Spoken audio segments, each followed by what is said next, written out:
7/6/1970 दिव्य मुहूर्त बनने की विधि। नयनों द्वारा क्या देख रहे हैं? आप सभी भी नयनों द्वारा देख रहे हो। बाप दादा भी नयनों का आधार ले देख रहे हैं।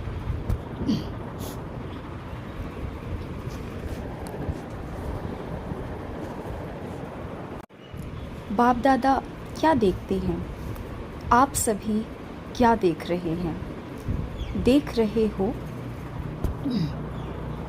व देखते हुए भी नहीं देखते हो। क्या स्थिति है? बाप दादा क्या देख रहे, यही आप देख रहे हो। संकल्पों को कैच करने की प्रैक्टिस होगी तो संकल्प रहित भी सहज बन सकेंगे। ज़्यादा संकल्प तब चलाना पड़ता है जब किसके संकल्प को परख नहीं सकते, लेकिन हर एक के संकल्पों को रीड करने की प्रैक्टिस होगी तो व्यर्थ संकल्प ज़्यादा नहीं चलेंगे और सहज ही एक संकल्प में, एक रस स्थिति में, एक सेकंड में स्थित हो जाएंगे। तो संकल्पों को रीड करना यह भी एक संपूर्णता की निशानी है। जितना जितना अव्यक्त भाव में स्थित होंगे उतना हर एक के भाव को सहज समझ जाएंगे। एक दो के भाव को न समझने का कारण अव्यक्त भाव की कमी है। अव्यक्त स्थिति एक दर्पण है।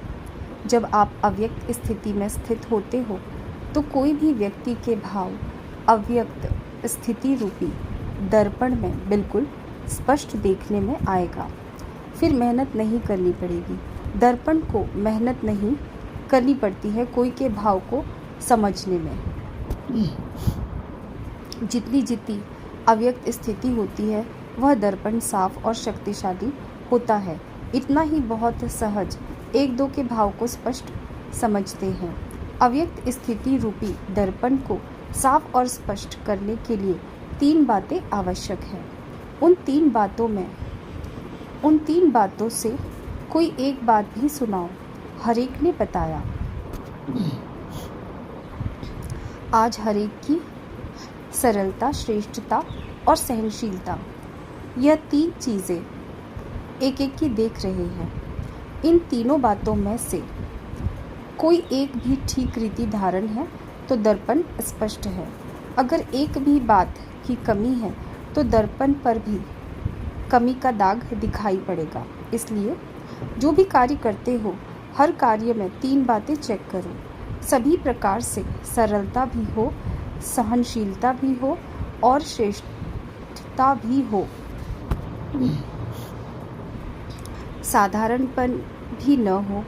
अभी कहाँ श्रेष्ठता के बजाय साधारणता दिखाई पड़ती है। साधारणपन को श्रेष्ठता में बदली करो और हर कार्य में सहनशीलता को सामने रखो और अपने चेहरे पर,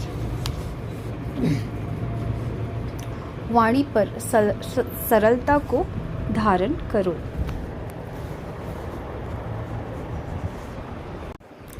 फिर देखो सर्विस या कर्तव्य की सफलता कितनी श्रेष्ठ होती है। अभी तक कर्तव्य की रिजल्ट क्या देखने में आती है? प्लान और प्रैक्टिकल में अंतर कितना है?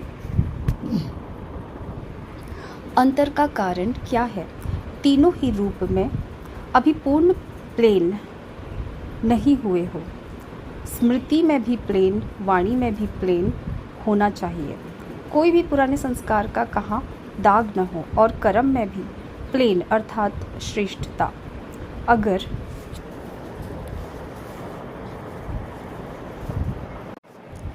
प्लेन हो जाएंगे तो फिर प्लान और प्रैक्टिकल एक हो जाएंगे। फिर सफलता प्लेन एरोप्लेन की माफिक उड़ेगी।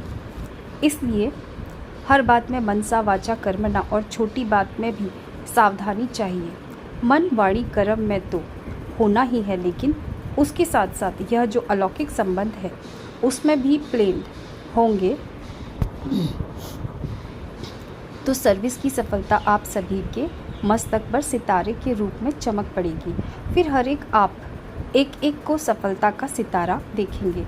सुनाया था ना कि स्लोगन कौन सा याद रखो, सफलता हमारा जन्म सिद्ध अधिकार है। फिर तुमको कोई भी देखेंगे तो उनको दूर से दिव्य मुहूर्त देखने में आएंगे। साधारण मुहूर्त नहीं, लेकिन दिव्य मुहूर्त। आजकल बहुत सर्विस में बिजी हो, जो कुछ किया बहुत अच्छा किया। आगे के लिए सफलता को समीप लाओ। जितना जितना एक दो के समीप आएंगे उतना सफलता समीप आएगी। एक दो के समीप अर्थात संस्कारों के समीप। तब कोई भी सम्मेलन की सफलता होगी। जैसे समय समीप आ रहा है वैसे सभी समीप आ रहे हैं, लेकिन अब ऐसी समीपता में क्या भरना है? जितनी समीपता उतना एक दो को सम्मान देना। जितना एक दो को सम्मान देंगे उतना ही सारी विश्व आप सभी का सम्मान करेगी। सम्मान देने से सम्मान मिलेगा। देने से मिलता है, न कि लेने से। कोई चीज़ लेने से मिलती है और कोई चीज़ देने से मिलती है। तो कोई को भी सम्मान देना गोया सर्व का सम्मान लेना है। और भाषा में भी परिवर्तन चाहिए। आज सभी सर्विसिएबल बैठे हैं ना, तो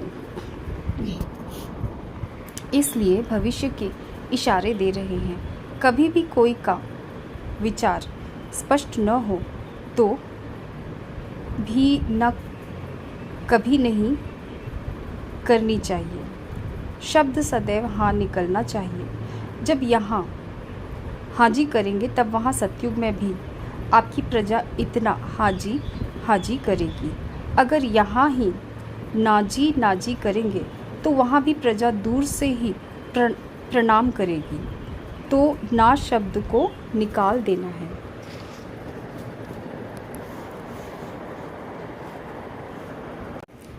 कोई भी बात हो पहले हाजी कहना ही दूसरे के संस्कार को सरल बनाने का साधन है। समझा? सुनाया था वर्तमान समय जो कर्म कर रहे हो वह भविष्य के लॉ बन रहे हैं। आप सभी का कर्म भविष्य का लॉ है। जो लॉ मेकर्स होते हैं वह सोच समझकर शब्द निकालते हैं, क्योंकि उनका एक एक शब्द भविष्य के लिए लॉ बन जाता है। सभी के हर संकल्प भविष्य के लॉ बन रहे हैं। तो कितना ध्यान देना चाहिए। अभी तक एक बात को पकड़ते हैं, दूसरी बात छूट जाती है, लेकिन दोनों ही बातें याद रहे। कभी विधि को पकड़ते हैं तो विधान को छोड़ देते हैं, कब विधान को पकड़ते हैं तो विधि को छोड़ देते हैं। लेकिन विधि और विधान दोनों के साथ ही विधाता की याद आती है। अगर विधाता ही याद रहे तो विधि और विधान दोनों ही साथ स्मृति में रहेगा। लेकिन विधाता भूल जाता है तो एक चीज़ छूट जाती है।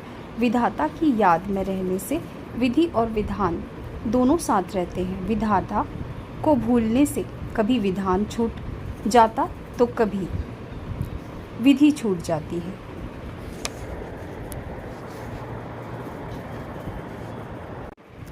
जब दोनों साथ रहेंगे तब सफलता गले का हार बन जाएगी। अच्छा, आज बहुत शिक्षा दी। यह स्नेह है, क्योंकि बाप दादा समान बनाना चाहते हैं।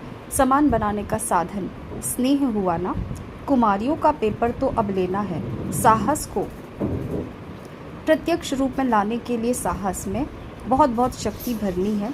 अब कितनी शक्ति भरी है वह पेपर लेंगे। अच्छा, पार्टियों के साथ नंबर 1, जितना जितना अपने को सर्विस के बंधन में बांधते जाएंगे तो दूसरे बंधन छूटते जाएंगे। आप ऐसे नहीं सोचो कि यह बंधन छूटे तो सर्विस में लग जाएं। ऐसे नहीं होगा। सर्विस करते रहो। बंधन होते हुए भी अपने को सर्विस के बंधन में जोड़ते जाओ। यह जोड़ना ही तोड़ना है। तोड़ने के बाद जोड़ना नहीं होता है।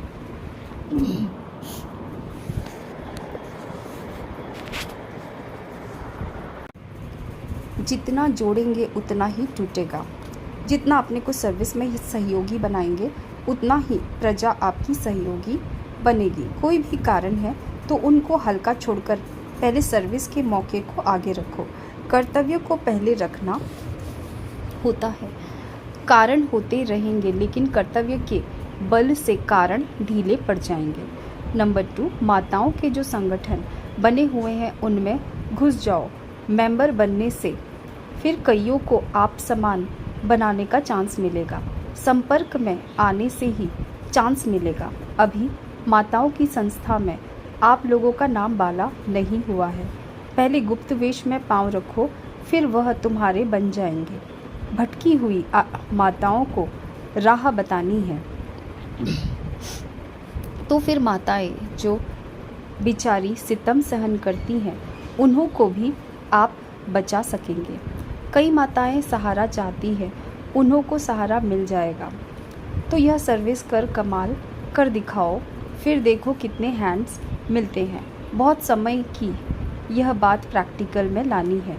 जैसे वह एस्लम शरण देते हैं ना, वह है अनाथ आश्रम। यह तो सनाथ आश्रम है। अच्छा, नंबर 3, अव्यक्त स्थिति का अनुभव होता है। 1 सेकंड भी अव्यक्त स्थिति का अनुभव होता है तो उसका असर काफ़ी समय तक रहता है। अव्यक्त स्थिति का अनुभव पावरफुल होता है। जितना हो सके उतना अपना समय व्यक्त भाव से हटाकर अव्यक्त स्थिति में रहना है। अव्यक्त स्थिति से सर्व संकल्प सिद्ध हो जाते हैं। इसमें मेहनत कम और प्राप्ति अधिक होती है और व्यक्त स्थिति में स्थित होकर पुरुषार्थ करने में मेहनत अधिक और प्राप्ति कम होती है। फिर चलते चलते उलझन और निराशा आती है।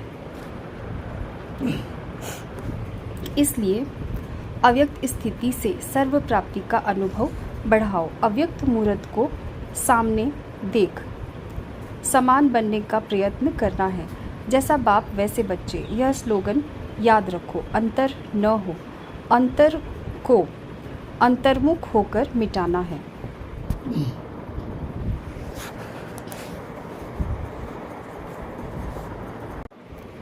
बाप कब निराश होते हैं, परिस्थितियों से घबराते हैं, तो बच्चे फिर क्यों घबराते हैं?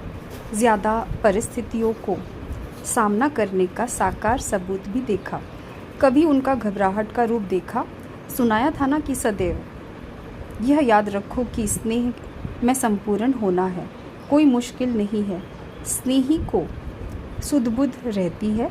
जब अपने आप को मिटा ही दिया फिर यह मुश्किल क्यों? मिटा दिया ना। जो मिट जाते हैं वह जल जाते हैं। जितना अपने को मिटाना उतना ही अव्यक्त रूप से मिलना। मिटना कम तो मिलना भी कम।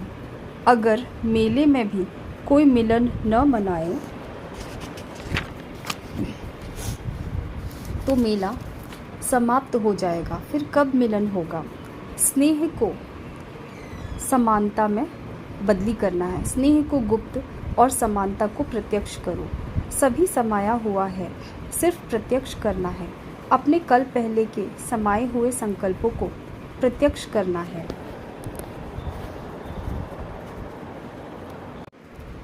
कल पहले की अपनी सफलता का स्वरूप याद आता है ना?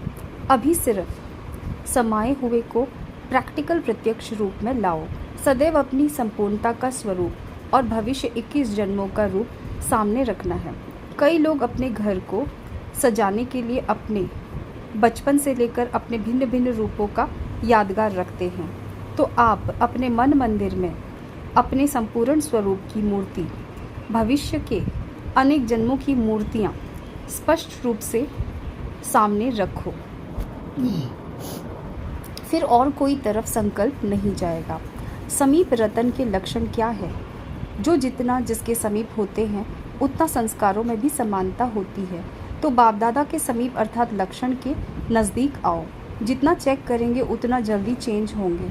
आदि स्वरूप को स्मृति में रखो। सतयुग आदि का और मरजीवा जीवन के आदि रूप को स्मृति में रखने से मध्य समा जाएगा। स्नेही हो वह सहयोगी भी हो। जिससे स्नेह होता है उनको रिटर्न में क्या दिया जाता है? स्नेह का रिटर्न है सहयोग। वह कब देंगे? जैसे बाप सर्वसमर्थ है तो बच्चों को भी मास्टर सर्वसमर्थ बनना है। विनाश के पहले अगर स्नेह के साथ सहयोगी बनेंगे तो वर्षे के अधिकारी बनेंगे। विनाश के समय भल सभी आत्माएं पहचान लेंगी लेकिन वर्षा नहीं पा सकेंगी क्योंकि सहयोगी नहीं बन सकेंगी।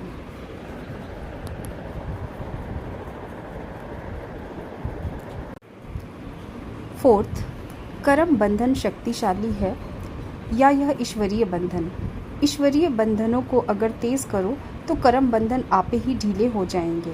बंधन से ही बंधन कटता है। जितना ईश्वरीय बंधन में बंधेंगे उतना कर्म बंधन से छूटेंगे। जितना वह कर्म बंधन पक्का है उतना ही यह ईश्वरीय बंधन को भी पक्का करो तो वह बंधन जल्दी कट जाएगा। पांचवा, बिंदु रूप में अगर ज़्यादा नहीं टिक सकते तो इसके पीछे समय न गवाओ। बिंदी रूप में तब टिक सकेंगे जब पहले शुद्ध संकल्प का अभ्यास होगा। अशुद्ध संकल्पों को शुद्ध संकल्पों से हटाओ। जैसे कोई एक्सीडेंट होने वाला होता है, ब्रेक नहीं लगती तो मोड़ना होता है। बिंदी रूप है ब्रेक। अगर वह नहीं लगता तो व्यर्थ संकल्पों से बुद्धि को मोड़कर शुद्ध संकल्पों में लगाओ। कभी कभी ऐसा मौका होता है जब बचाव के लिए ब्रेक नहीं लगाई जाती है, मोड़ना होता है। कोशिश करो कि सारा दिन शुद्ध संकल्पों के सिवा कोई व्यर्थ संकल्प न चले। जब यह सब्जेक्ट पास करेंगे तो फिर बिंदी रूप की स्थिति सहज रहेगी।